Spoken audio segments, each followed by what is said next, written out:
Hi friends, welcome to classic education YouTube channel. ಇವತ್ತಿನ ಒಂದು ಉದ್ಯೋಗ ವಾರ್ತೆದಲ್ಲಿ ನಾವೇನು ಡಿಸ್ಕಸ್ ಮಾಡ್ತಿದ್ವಿ ಅಂದ್ರೆ ಇಂಡಿಯನ್ ನೇವಿಯಲ್ಲಿ ಅಗ್ನಿವೀರ್ ರಿಕ್ರೂಟ್ಮೆಂಟ್ ಇದೆ, ಅದ್ರ ಬಗ್ಗೆ ಇಲ್ಲಿ ನಾವು ಡಿಸ್ಕಸ್ ಮಾಡ್ತಿದ್ವಿ.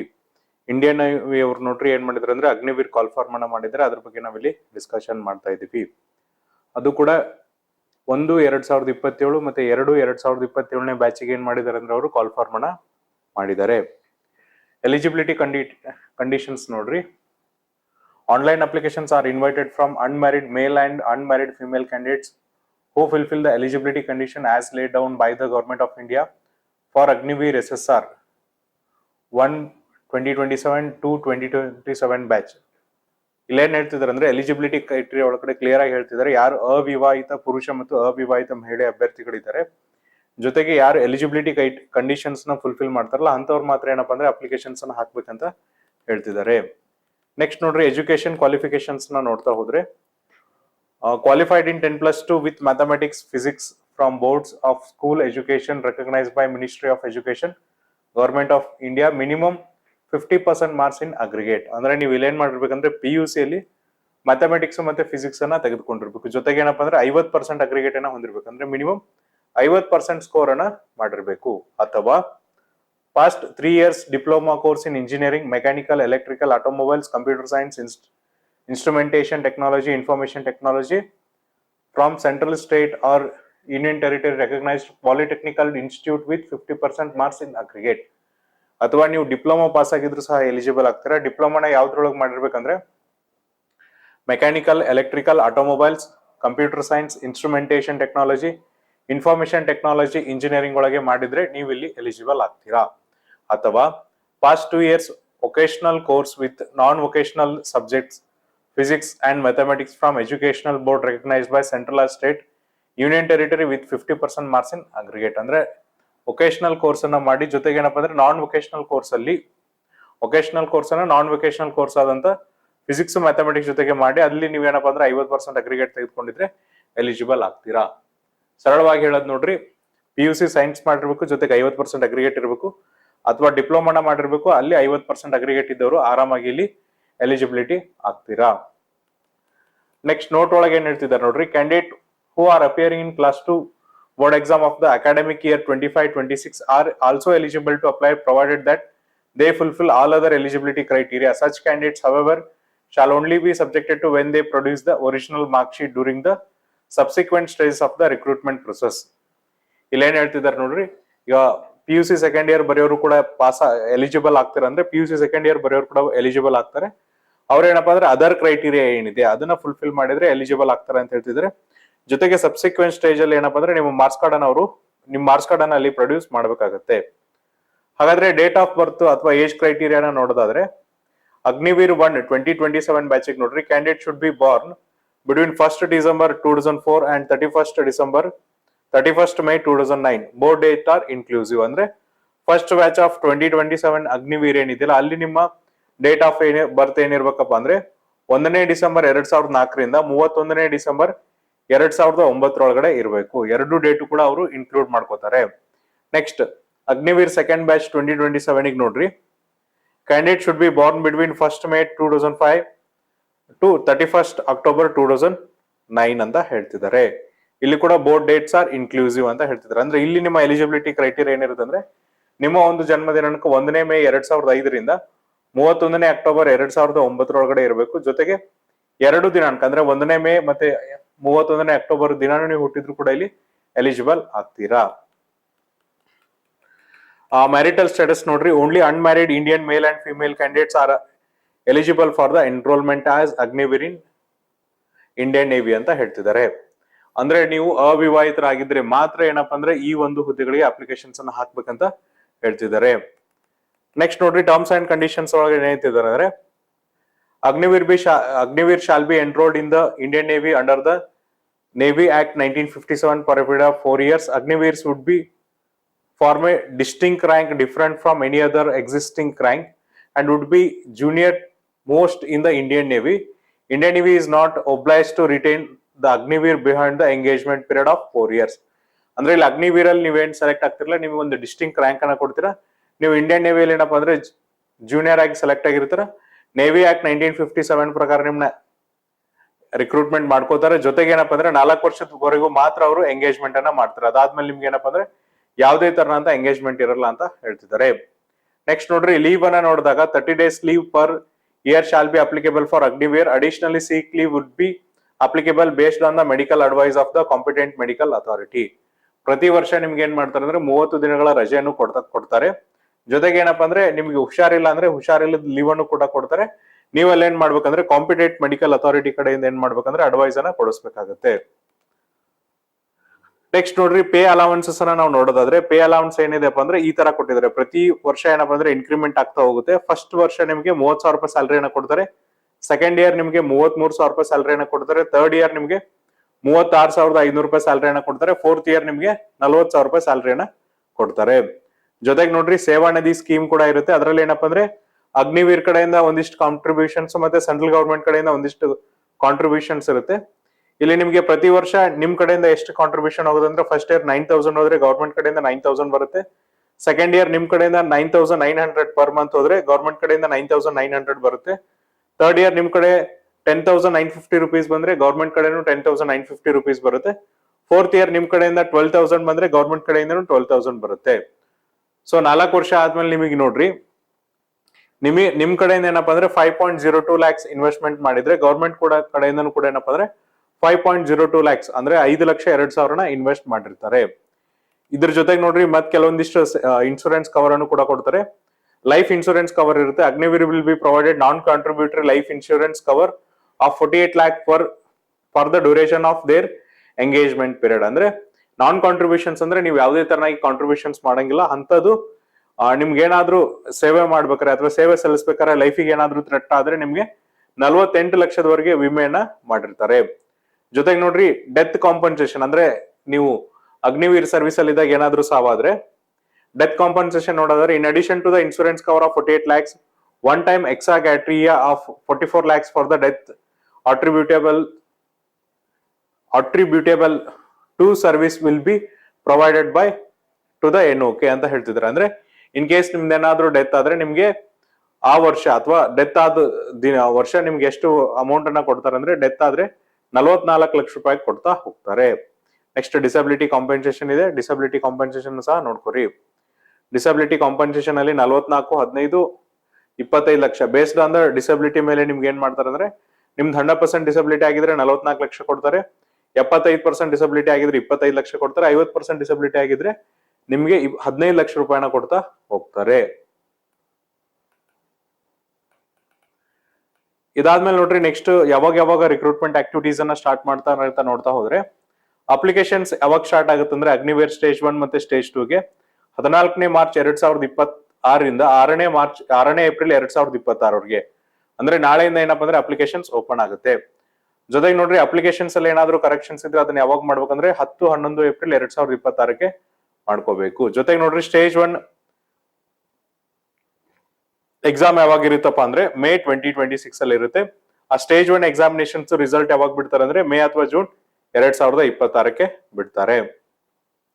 ನೆಕ್ಸ್ಟ್ ನೋಡ್ರಿ, ಅಗ್ನಿವೀರ್ ಸ್ಟೇಜ್ 2 ನೋಡೋದಾದ್ರೆ ಬ್ಯಾಚ್ 1 ನೋಡ್ರಿ short listing and issue of call letters September 2026 ಬಂದ್ರೆ ಸ್ಟೇಜ್ 2 ಅದರಲ್ಲಿ ಏನಪ್ಪಾ ಅಂದ್ರೆ ಸ್ಟೇಜ್ 2 ಆಫ್ ದ ಅಗ್ನಿವೀರ್ 2027 ಅಂದ್ರೆ ಫಸ್ಟ್ ಬ್ಯಾಚ್ ಸ್ಟೇಜ್ 2 ಅಕ್ಟೋಬರ್ 2026 ನಡೆಯುತ್ತೆ. Induction at Chilka for Agniveer ಅಂದ್ರೆ ಫಸ್ಟ್ ಬ್ಯಾಚ್ ನ ಚಿಲ್ಕಾಲ್ ಯಾವಾಗ ಇಂಡಕ್ಷನ್ ಮಾಡ್ತಾರೆ ಅಂದ್ರೆ ಚಿಲ್ಕಾ ಟ್ರೈನಿಂಗ್ ಕ್ಯಾಂಪ್ ಅಲ್ಲಿ ಡಿಸೆಂಬರ್ 2026 ಮಾಡ್ತಾರೆ. ಇದಾದ್ಮೇಲೆ ನೋಡ್ರಿ, ಅಗ್ನಿವೀರ್ ಸೆಕೆಂಡ್ ಬ್ಯಾಚ್ ಗೆ ಸ್ಟೇಜ್ 2 ಅನ್ನ ನಾವು ನೋಡೋದಾದ್ರೆ ಅಲ್ಲಿ ಶಾರ್ಟ್ ಲಿಸ್ಟಿಂಗ್ ಅನ್ನ ಯಾವಾಗ ಮಾಡ್ತಾರೆ ಅಂದ್ರೆ ಫೆಬ್ರವರಿ 2027 ಮಾಡ್ತಾರೆ. ನೆಕ್ಸ್ಟ್ ಅಲ್ಲಿ ನಿಮ್ಗೆ ಸ್ಟೇಜ್ 2 ಅಗ್ನಿವೀರ್ ಯಾವಾಗ ಕಂಡಕ್ಟ್ ಮಾಡ್ತಾರೆ ಅಂದ್ರೆ ಮಾರ್ಚ್ 2027 ಕಂಡಕ್ಟ್ ಮಾಡ್ತಾರೆ. ಚಿಲ್ಕಾ ಅಲ್ಲಿ ನಿಮ್ಗೆ ಯಾವಾಗ ಇಂಡಕ್ಷನ್ ಮಾಡ್ತಾರೆ ಅಂದ್ರೆ ಮೇ 2027 ಇಂಡಕ್ಷನ್ಸ್ ಅನ್ನ ಮಾಡ್ತಾ ಹೋಗ್ತಾರೆ. ಅಗ್ನಿವೀರ್ ಅಲ್ಲಿ ನೋಡ್ರಿ 2 ಸ್ಟೇಜ್ ಅಲ್ಲಿ ನಿಮ್ಗೆ ಎಕ್ಸಾಮಿನೇಷನ್ಸ್ ಇರುತ್ತೆ. ಅದನ್ನ ನಾವು INET ಅಂತ ಕರಿತೀವಿ. ಅದು ಇಂಡಿಯನ್ ನೇವಿ ಎಂಟ್ರೆನ್ಸ್ ಟೆಸ್ಟ್ ಅಂತ ಕರಿತೀವಿ. So Indian navy entrance test ಏನೇನಿರುತ್ತೆ ಅಂತ ನಾವು ನೋಡೋದಾದ್ರೆ ಇಲ್ಲಿ ನಿಮಗೆ 100 ಅಂಕಗಳಿಗೆ ಏನಪ್ಪಾ ಅಂದ್ರೆ ಕಂಪ್ಯೂಟರ್ ಬೇಸ್ಡ್ ಎಕ್ಸಾಮಿನೇಷನ್ ಇರುತ್ತೆ. ಪ್ರತಿಯೊಂದು ಪ್ರಶ್ನೆಗೆ ಏನಪ್ಪಾ ಅಂದ್ರೆ 1 ಅಂಕ ಇರುತ್ತೆ. ಆಮೇಲೆ ನೋಡ್ರಿ, ಕ್ವಶನ್ ಪೇಪರ್ ಅನ್ನ ಅವ್ರು ಏನಪ್ಪಾ ಅಂದ್ರೆ ಬೈಲಿಂಗ್ವಲ್ ಅಂದ್ರೆ 2 ಭಾಷೆಯಲ್ಲಿ ಮಾತ್ರ ಮಾಡಿರ್ತಾರೆ. ಇಂಗ್ಲಿಷ್ ಮತ್ತೆ ಹಿಂದಿ ಭಾಷೆಯಲ್ಲಿ ಮಾತ್ರ ಕ್ವಶನ್ ಪೇಪರ್ ಇರುತ್ತೆ. ಯಾವುದೇ ತರನಾಗಿ ಕನ್ನಡ ಭಾಷೆಯಲ್ಲಿ ಅಥವಾ ಕನ್ನಡದಲ್ಲಿ ಪರೀಕ್ಷೆ ಇರುವುದಿಲ್ಲ. ಆಮೇಲೆ ನೋಡ್ರಿ, ಕ್ವಶನ್ ಪೇಪರ್ ಅಲ್ಲಿ 4 ಸೆಕ್ಷನ್ಸ್ ಇರುತ್ತೆ. ಅದರಲ್ಲಿ ನಿಮ್ಗೆ ಇಂಗ್ಲಿಷ್, ಸೈನ್ಸ್, ಮ್ಯಾಥಮೆಟಿಕ್ಸ್ ಮತ್ತೆ ಜನರಲ್ ಅವೇರ್ನೆಸ್ ಮೇಲೆ ಕ್ವಶನ್ಸ್ ಅನ್ನ ಕೇಳ್ತಾ ಹೋಗ್ತಾರೆ. ಆಮೇಲೆ ಈ ಕ್ವಶನ್ಸ್ ಯಾವ ಸ್ಟ್ಯಾಂಡರ್ಡ್ ಮೇಲೆ ಇರುತ್ತೆ ಅಂದ್ರೆ 10+2 ಸಿಲೆಬಸ್ ಏನಿದೆ ಅಂದ್ರೆ 12th ಸಿಲೆಬಸ್ ಏನಿದೆಯಲ್ಲ ಅದ್ರ ಮೇಲೆ ನಿಮ್ಗೆ ಏನಂದ್ರೆ ಕ್ವಶನ್ ಅನ್ನ ಸೆಟ್ ಮಾಡಿರ್ತಾರೆ. ಜೊತೆಗೆ ನೋಡ್ರಿ ನಿಮ್ಗೆ ಏನಾದ್ರು ಸಿಲೆಬಸ್ ಮತ್ತೆ ಸ್ಯಾಂಪಲ್ ಕ್ವಶನ್ ಪೇಪರ್ ಬೇಕಂದ್ರೆ ಜಾಯಿನ್ ಇಂಡಿಯನ್ ನೇವಿ .com ಗೆ ಹೋಗಿ ನೀವು ಏನ್ ಮಾಡ್ಬೋದು ಅಂದ್ರೆ ಸ್ಯಾಂಪಲ್ ಕ್ವಶನ್ಸ್ ಪೇಪರ್ ಅನ್ನ ನೋಡ್ಬೋದು. ಅವ್ರ ಅಫಿಷಿಯಲ್ ವೆಬ್ಸೈಟ್ ಆದಂತೆ https://joinIndianNavy.gov.in ಹೋಗಿ ನೀವೇನಪ್ಪ ಅಂದ್ರೆ ಸ್ಯಾಂಪಲ್ ಕ್ವಶನ್ಸ್ ಪೇಪರ್ ಮತ್ತೆ ಸಿಲೆಬಸ್ ಅನ್ನ ನೋಡಬಹುದು. Candidates are required to pass in all sections as well as in aggregate. The Indian Navy reserves the right to determine the pass marks in each section and in aggregate. ಅಂದ್ರೆ ಪ್ರತಿಯೊಂದು candidate ಏನಪ್ಪಾ ಅಂದ್ರೆ section wise ಅಂದ್ರೆ ಈಗ 4 section ಇದೆ, English, science, mathematics ಮತ್ತೆ general awareness, ಆ section ಅಲ್ಲೂ ಎಲಿಜಿಬಲ್ ಆಗಬೇಕು. ಜೊತೆಗೆ ಓವರ್ ಆಲ್ ಅಗ್ರಿಗೇಟ್ ಅಲ್ಲೂ ಕೂಡ ನೀವು ಎಲಿಜಿಬಲ್ ಆಗಬೇಕು. ನೆಕ್ಸ್ಟ್ ನೋಡ್ರಿ ಪೆನಾಲ್ಟಿ ಫಾರ್ ರಾಂಗ್ ಆನ್ಸರ್ ನೋಡೋದಾದ್ರೆ candidate should note that there will be penalty of negative marking for wrong answers given by the candidate. There are 4 options for the answer to every questions with only one correct option. For each question for which a wrong answer has been given by the candidate, 1/4 of the marks assigned to that questions will be deducted as penalty. So ಪ್ರತಿ ತಪ್ಪು ಉತ್ತರಕ್ಕೆ ಎಷ್ಟು ಅಂಕಗಳನ್ನ cut ಮಾಡ್ತಾರೆ ಅಂದ್ರೆ 1/4 ಅಂಕಗಳನ್ನ cut ಮಾಡ್ತಾ ಹೋಗ್ತಾರೆ. Centre allocations for Indian navy entrance test ಏನಿರುತ್ತೆ ಅಂದ್ರೆ will be the at discretion of Indian navy. ಅಂದ್ರೆ ಭಾರತೀಯ ನೌಕಾಪಡೆದವ್ರು ಎಲ್ಲಿ ಕೊಡ್ತಾರೆ ನೀವು ಅಲ್ಲಿ ಹೋಗಿ ಎಕ್ಸಾಮಿನೇಷನ್ಸ್ ಅನ್ನ ಬರೀಬೇಕಾಗುತ್ತೆ. ನೆಕ್ಸ್ಟ್ ನೋಡ್ರಿ ಎಕ್ಸಾಮಿನೇಷನ್ ಫೀಸ್ ಅನ್ನ ನೋಡೋದಾದ್ರೆ an examination fee of 550 rupees plus 18% GST has to be paid by the candidate during the stage 1 Indian Navy entrance test. Applicable applications through online mode only by using net banking, by using Visa, Master, RuPay, debit, credit card, UPI payment. ಅಂದ್ರೆ ನಿಮ್ಗೆ ಏನಿರುತ್ತೆ ಅಂದ್ರೆ application fees 550 rupees ಇರುತ್ತೆ. ಜೊತೆಗೆ additional ಏನಪ್ಪಾ ಅಂದ್ರೆ 18% GST ಕೂಡ ನೀವೇ ತುಂಬಬೇಕಾಗುತ್ತೆ. ಅಪ್ಲಿಕೇಶನ್ ಫೀಸ್ ಅನ್ನ ನೀವು ಆನ್ಲೈನ್ ಅಲ್ಲೇ ತುಂಬಬೇಕಾಗುತ್ತೆ. ಅದು ಕೂಡ net banking, Visa, Master, RuPay, credit ಮತ್ತೆ ಡೆಬಿಟ್ ಕಾರ್ಡ್ ಅನ್ನ ಯೂಸ್ ಮಾಡಿಕೊಂಡು. Admit card will be issued for the examination only to those candidates who have successfully paid the examination fees. ಅಂದ್ರೆ ಅಡ್ಮಿಟ್ ಕಾರ್ಡ್ ಯಾರಿಗೆ ಕೊಡ್ತಾರೆ ಅಂದ್ರೆ ಯಾರು ಎಕ್ಸಾಮಿನೇಷನ್ ಫೀಸ್ ಅನ್ನ ಕೊಟ್ಟಿದ್ರಲ್ಲ ಅವ್ರಿಗೆ ಮಾತ್ರ ಅಡ್ಮಿಟ್ ಕಾರ್ಡ್ ಅನ್ನ ಕೊಡ್ತಾ ಹೋಗ್ತಾರೆ. ಜೊತೆಗೆ ನೋಡ್ರಿ ಸ್ಟೇಜ್ 2 ಎಕ್ಸಾಮಿನೇಷನ್ಸ್ ನೋಡೋದಾದ್ರೆ ಸ್ಟೇಜ್ 2 ಅಲ್ಲಿ ನಿಮ್ಗೆ ಏನಿರುತ್ತೆ ಅಂದ್ರೆ PFT ಅಂದ್ರೆ ಫಿಸಿಕಲ್ ಫಿಟ್ನೆಸ್ ಟೆಸ್ಟ್ ಇರುತ್ತೆ. ಆಮೇಲೆ return examination, recruitment, medical test ಕೂಡ ಇರುತ್ತೆ. ಅಂದ್ರೆ ಇಲ್ಲಿ ಏನಂದ್ರೆ ಇಂಡಿಯನ್ ನೇವಿಯಲ್ಲಿ 2 ಟೈಮ್ ನಿಮ್ಗೆ ರಿಟರ್ನ್ ಎಕ್ಸಾಮಿನೇಷನ್ಸ್ ಇರುತ್ತೆ. ಫಸ್ಟ್ ಒನ್ ರಿಟರ್ನ್ ಎಕ್ಸಾಮಿನೇಷನ್ ಆದ್ಮೇಲೆ ಫಿಸಿಕಲ್ ಫಿಟ್ನೆಸ್ ಟೆಸ್ಟ್ ಇರುತ್ತೆ. ಅದಾದ್ಮೇಲೆ ಮತ್ತೆ ರಿಟರ್ನ್ ಎಕ್ಸಾಮಿನೇಷನ್ಸ್ ಇರುತ್ತೆ. ಆಮೇಲೆ ನಿಮ್ಗೆ ಏನ್ ಮಾಡ್ತಾರೆ ಅಂದ್ರೆ ಮೆಡಿಕಲ್ ಎಕ್ಸಾಮಿನೇಷನ್ಸ್ ಅನ್ನ ಮಾಡ್ತಾ ಹೋಗ್ತಾರೆ. Results of stage 1 Indian navy entrance exam 2026 along with the marks scored by the candidate shall be uploaded on the candidate shall be uploaded on the candidate's online dashboard on https://joinindiannavy.gov.in. ಅಂದ್ರೆ ಈ marks ಮತ್ತೆ ಅದನ್ನೆಲ್ಲ ಎಲ್ಲ upload ಮಾಡ್ತಾರೆ ಅಂದ್ರೆ joinindiannavy.government.in website ಅಲ್ಲಿ upload ಅನ್ನ ಮಾಡ್ತಾರೆ. ಜೊತೆಗೆ ನೋಡ್ರಿ ಯಾರು ಶಾರ್ಟ್ ಲಿಸ್ಟ್ ಆಗಿರ್ತಾರಲ್ಲ ಅಂತವ್ರಿಗೆ ಮಾತ್ರ ಏನ್ ಮಾಡ್ತಾರೆ ಅಂದ್ರೆ ಎಲಿಜಿಬಿಲಿಟಿ ಆಗ್ತಾರೆ. ಅಂದ್ರೆ ಅವರು ಫಿಸಿಕಲ್ ಫಿಟ್ನೆಸ್ ಟೆಸ್ಟ್ ಬರ್ತಾರೆ. ಇನ್ ಕೇಸ್ ನೋಡ್ರಿ 2 ಕ್ಯಾಂಡಿಡೇಟ್ ಏನಪ್ಪಾ ಅಂದ್ರೆ ಒಂದೇ ಅಂಕಗಳನ್ನ ಪಡೆದುಕೊಂಡಿದ್ರೆ ಯಾರು ಡೇಟ್ ಆಫ್ ಬರ್ತ್ ಕಮ್ಮಿ ಇದೆ ಅಂದ್ರೆ ಫಾರ್ ಎಕ್ಸಾಂಪಲ್ ನೋಡ್ರಿ ಯಾರ್ದು ಜನ್ಮ ದಿನಾಂಕ ಅರ್ಲಿ ಇದೆ, ಈಗ ಒಬ್ರು 2005 ಇದ್ರು, ಒಬ್ರು 2006 ಇದ್ರೆ, ಒಬ್ರು 2005 ಇದ್ದವ್ರಿಗೆ ಏನಪ್ಪಾ ಅಂದ್ರೆ ಹೆಚ್ಚಿನ ಆದ್ಯತೆಯನ್ನ ಕೊಡ್ತಾ ಹೋಗ್ತಾರೆ. ಇದಾದ್ಮೇಲೆ ನೋಡ್ರಿ ಫಿಸಿಕಲ್ ಸ್ಟ್ಯಾಂಡರ್ಡ್ ಮತ್ತೆ ಫಿಸಿಕಲ್ ಫಿಟ್ನೆಸ್ ಟೆಸ್ಟ್ ಅಲ್ಲಿ ಏನಿರುತ್ತೆ ಅಂದ್ರೆ ಪುರುಷ ಅಭ್ಯರ್ಥಿಗಳಿಗೆ ನೋಡ್ರಿ 1600 ಮೀಟರ್ ನೀವು 6 ನಿಮಿಷ 30 ಸೆಕೆಂಡ್ಗಳಲ್ಲಿ ಓಡ್ಬೇಕಾಗತ್ತೆ. ಆಮೇಲೆ ಸ್ಕ್ವಾಟ್ಸ್ ಅಥವಾ ಊಟಕ್ ಬೈಟಕ್ ಏನ್ ಕರಿತೀವಲ್ಲ ಅದನ್ನ 20 ಹೊಡಿಬೇಕಾಗತ್ತೆ. ಪುಷಪ್ಸ್ 15, ಜೊತೆಗೆ ಬೆಂಟ್ ನೀಸ್ ಸಿಟಪ್ಸ್ ಅವನ್ನ ನೀವೇನಪ್ಪ ಅಂದ್ರೆ 15 ಮಾಡ್ಬೇಕಾಗತ್ತೆ. ಅದೇ ಮಹಿಳಾ ಅಭ್ಯರ್ಥಿಗಳಿಗೆ ನೋಡ್ರಿ 1600 ಮೀಟರ್ ಅನ್ನ ನೀವು 8 ನಿಮಿಷದಲ್ಲಿ ಕಂಪ್ಲೀಟ್ ಮಾಡ್ಬೇಕು. ನೀವು ಸ್ಕ್ವಾಟ್ಸ್ ಅಥವಾ ಊಟಕ್ ಬೈಟಕ್ ಅನ್ನ 15 ಹೊಡಿಬೇಕಾಗತ್ತೆ. ಇಲ್ಲಿ ನಿಮಗೆ ಪುಷಪ್ಸ್ 10 ಇರುತ್ತೆ. ಜೊತೆಗೆ ಏನಪ್ಪಾ ಅಂದ್ರೆ ಬೆಂಟ್ ನೀ ಸಿಟಪ್ಸ್ ಇಲ್ಲಿ 10 ಇರುತ್ತೆ. ಯಾರು ಇದ್ರಲ್ಲಿ ಪಾಸ್ ಆಗ್ತಾರಲ್ಲ ಅಂತವ್ರಿಗೆ ಮಾತ್ರ ಏನಪ್ಪಾ ಅಂದ್ರೆ ನೆಕ್ಸ್ಟ್ ಸ್ಟೇಜ್ 2 ರಿಟರ್ನ್ ಎಕ್ಸಾಮಿನೇಷನ್ಸ್ ತಗೊಂತಾರೆ. ಜೊತೆಗೆ ಅಡ್ವೈಸರಿ ಏನಪ್ಪಾ ಅಂದ್ರೆ ಏನ್ ಹೆಚ್ಚಿನ ಆದ್ಯತೆ ಕೊಡ್ತಾರೆ ಅಥವಾ ಅಡ್ವೈಸರಿ ಮಾಡ್ತಾರೆ ಅಂದ್ರೆ proficiency in sports, swimming and extra curricular activities is desirable. ಅಂದ್ರೆ ಯಾರು ಆಟದಲ್ಲಿ ಮತ್ತೆ ಸ್ವಿಮ್ಮಿಂಗ್ ಅಲ್ಲಿ ಎಕ್ಸ್ಟ್ರಾ ಕರಿಕ್ಯುಲರ್ ಆಕ್ಟಿವಿಟೀಸ್ ಅಲ್ಲಿ ಹೆಚ್ಚಿನ ಒಂದು ಆಸಕ್ತಿನ ಹೊಂದಿರ್ತಾರಲ್ಲ ಅವ್ರಿಗೆ ಹೆಚ್ಚಿನ ಆದ್ಯತೆಯನ್ನ ಕೊಡ್ತಾ ಹೋಗ್ತಾರೆ.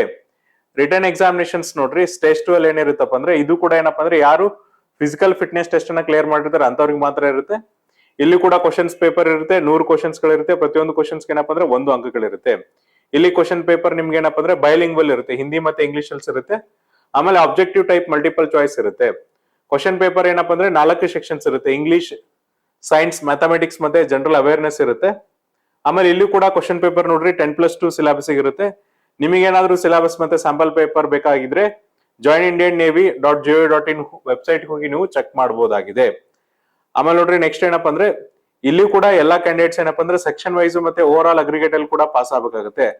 ಅಂತವ್ರಿಗೆ ಮಾತ್ರ ಏನ್ ಮಾಡ್ತಾರೆ ಅಂದ್ರೆ ನೆಕ್ಸ್ಟ್ ಸ್ಟೇಜ್ ಗೆ ಪ್ರಮೋಟ್ ಮಾಡ್ತಾ ಹೋಗ್ತಾರೆ. ನೆಕ್ಸ್ಟ್ ಸ್ಟೇಜ್ ಏನಪ್ಪಾ ಅಂದ್ರೆ ರಿಕ್ರೂಟ್ಮೆಂಟ್ ಮೆಡಿಕಲ್ ಎಕ್ಸಾಮಿನೇಷನ್ಸ್. ಇಲ್ಲಿ ಏನಪ್ಪಾ ಅಂದ್ರೆ ನಿಮ್ದು ಮೆಡಿಕಲ್ ಎಕ್ಸಾಮಿನೇಷನ್ಸ್ ಅನ್ನ ಕಂಡಕ್ಟ್ ಮಾಡ್ತಾರೆ. ಇದಾದ್ಮೇಲೆ ಮೆಡಿಕಲ್ ಸ್ಟ್ಯಾಂಡರ್ಡ್ಸ್ ಏನಿರ್ಬೇಕಂತಾನು ಕೂಡ ಕೊಟ್ಟಿದ್ದಾರೆ, ಅದನ್ನು ಸಹ ಒಂದ್ಸರಿ ನೋಡ್ಕೊರಿ. ನೆಕ್ಸ್ಟ್ ನೋಡ್ರಿ ಇಂಪಾರ್ಟೆಂಟ್ ಸ್ಟೇಜ್ ನೆಕ್ಸ್ಟ್ ಯಾವ್ದಪ್ಪ ಅಂದ್ರೆ ಹೌ ಟು ಅಪ್ಲೈ. ಇದಕ್ಕೆ ಅಪ್ಲಿಕೇಶನ್ಸ್ ಹೆಂಗ್ ಹಾಕ್ಬೇಕಂದ್ರೆ candidates can apply for Agniveer batch 1 2027, Agniveer batch 2 2027 online only on the website https://joinindiannavy.gov.in from 14th March 01 hours to 16th April 17 hours. ಅಂದ್ರೆ ಇಲ್ಲಿ ನಿಮ್ಮ ಅಪ್ಲಿಕೇಶನ್ಸ್ ಯಾವ ತರನ ಹಾಕ್ಬೇಕಂದ್ರೆ ನೇವಿ ಅಫಿಷಿಯಲ್ ವೆಬ್ಸೈಟ್ ಆದಂತ joinindiannavy.in ಮೂಲಕ ನೀವೇನ್ ಮಾಡ್ಬೇಕಂದ್ರೆ joinindiannavy.gov.in ಮೂಲಕ ನೀವೇನ್ ಮಾಡ್ಬೇಕಂದ್ರೆ ಅಪ್ಲಿಕೇಶನ್ಸ್ ಅನ್ನ ಹಾಕ್ಬೇಕಾಗುತ್ತೆ. ಅದು ಕೂಡ 14ನೇ ಮಾರ್ಚ್ 2026 6ನೇ ಏಪ್ರಿಲ್ 2026 5 ಗಂಟೆವರೆಗೂ ನಿಮ್ಗೆ ಅಪ್ಲಿಕೇಶನ್ಸ್ ಹಾಕಕ್ಕೆ ಅವಕಾಶವನ್ನ ಮಾಡ್ಕೊಟ್ಟಿರ್ತಾರೆ. ಜೊತೆಗೆ ನೆಕ್ಸ್ಟ್ ನೋಡ್ರಿ ಫೋಟೋಗ್ರಾಫ್ಸ್ ಎಷ್ಟಿರ್ಬೇಕು, ಆಮೇಲೆ ಇಂಪಾರ್ಟೆಂಟ್ ಇನ್ಸ್ಟ್ರಕ್ಷನ್ ಅನ್ನ ಕೊಟ್ಟಿದ್ರೆ ಅದನ್ನು ಸಹ ನೋಡ್ಕೊರಿ. ಆನ್ಲೈನ್ ಅಪ್ಲಿಕೇಶನ್ಸ್ ಹಾಕಕ್ಕೆ ಲಾಸ್ಟ್ ಡೇಟ್ ಯಾವಾಗಿದೆ ಅಂದ್ರೆ 6th ಏಪ್ರಿಲ್ 2026. ಅದು ಕೂಡ ಸಂಜೆ 5 ಗಂಟೆವರೆಗೂ ನೀವು ಅಪ್ಲಿಕೇಶನ್ಸ್ ಅನ್ನ ಹಾಕಬಹುದು. ಸೊ ಇದು ಏನಪ್ಪಾ ಅಂದ್ರೆ ಇಂಡಿಯನ್ ನೇವಿಯಲ್ಲಿ ಇರುವಂತಹ ಹೊಸ ಅಗ್ನಿವೀರ್ ರಿಕ್ರೂಟ್ಮೆಂಟ್ ಬಗ್ಗೆ ಇರುವಂತ ಮಾಹಿತಿ. ಇದೇ ತರನಂತ ಉಪಯುಕ್ತ ಮಾಹಿತಿಯನ್ನ ಕೊಡ್ತಿರ್ತೀವಿ. ಜೊತೆಗೆ ನೋಡ್ರಿ ಇನ್ ಕೇಸ್ ನಿಮ್ಗೆ ಇದ್ರಲ್ಲಿ ಏನಾದ್ರೂ ಡೌಟ್ ಇದ್ರೆ ನಾವು ನಮ್ಮ ಡಿಸ್ಕ್ರಿಪ್ಷನ್ ಬಾಕ್ಸ್ ಅಲ್ಲಿ ಅಫಿಷಿಯಲ್ PDF ಲಿಂಕ್ ಅನ್ನ ಕೊಡ್ತೀವಿ. ಆ ಲಿಂಕ್ ಅನ್ನ ಕ್ಲಿಕ್ ಮಾಡಿದ್ರೆ ಎಂಟೈರ್ PDF ನಿಮ್ಗೆ ಡೌನ್ಲೋಡ್ ಆಗುತ್ತೆ. ಅಲ್ಲಿ ನಿಮ್ಮ ಡೌಟ್ಸ್ ಅನ್ನ ಕ್ಲಾರಿಫೈ ಮಾಡಬಹುದು. ಇದೇ ತರನಂತ ಉಪಯುಕ್ತ ಮಾಹಿತಿಯನ್ನ ಕೊಡ್ತಿರ್ತೀವಿ. ಅಲ್ಲಿವರೆಗೂ ನೋಡ್ತಾ ಇರಿ classic education YouTube channel. Thank you.